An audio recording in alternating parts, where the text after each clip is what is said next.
the football and everything that's going on with all the nations, it's meant to do exactly what it does. Entertainment that causes us to have animosity, to be patriotic, all the firing and the fueling up of the nations against each other.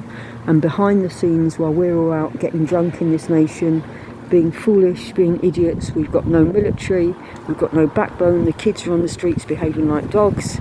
I've never seen anything like it. The parents are as much to blame as the children. Wealthy families running their children around as if they're their chaperones. And I've never seen such disobedience and rebellion.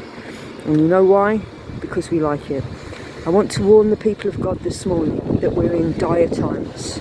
I want to warn you that don't take this message lightly, because the Lord has been showing me for years, and many people through dreams and visions. And if you don't believe me, just look in the Bible and see what it says. See what Jesus taught. See what Ezekiel says. See what Revelation says. We are living in a time when the end is now, and we're being set up politically.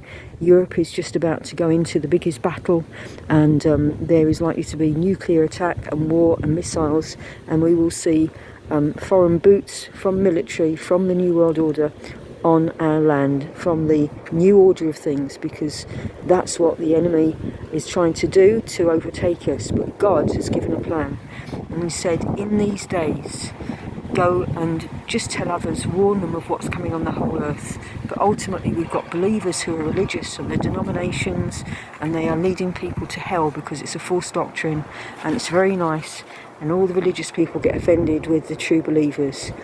I've just had an experience which has gone on for the past 18 months where two friends, one that I would never have thought the things that would happen, who's just gone walking straight back into religion and compromise and been offended.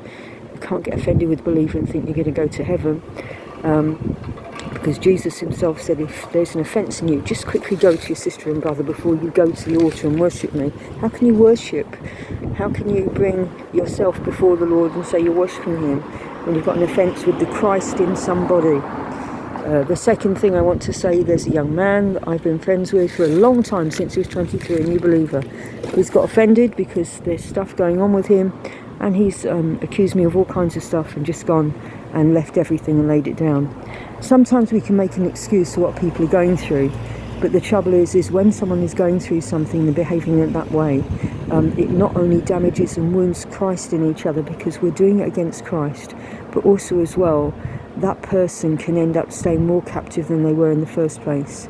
And what I find is a lack of people willing to talk to someone, not just placate them and say, oh, poor you, you're just going through something. No one should go through stuff that causes an offence, because it's not necessary, and we have to call it out and be vigilant, because we ourselves will have blood in our hands and will be compromised if we don't say to people what you're doing is not right, and you need to, sort it out with the Lord and sort it out with your sister or brother.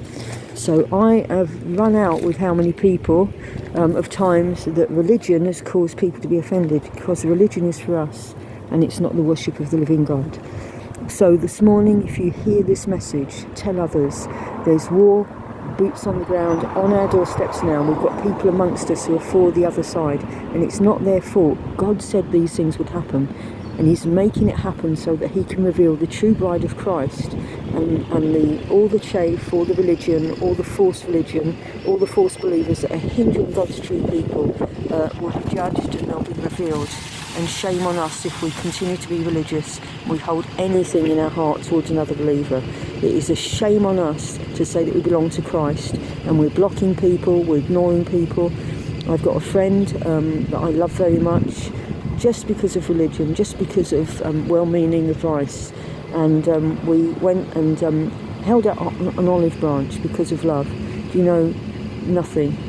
And that is a sad thing, not because it's sad for us, but what state of heart, what state of soul is that person in if they don't recognise love when it comes knocking on the door, and would rather choose religion and comfortability than the fire and the zeal of obedience and love for Christ and love for his people.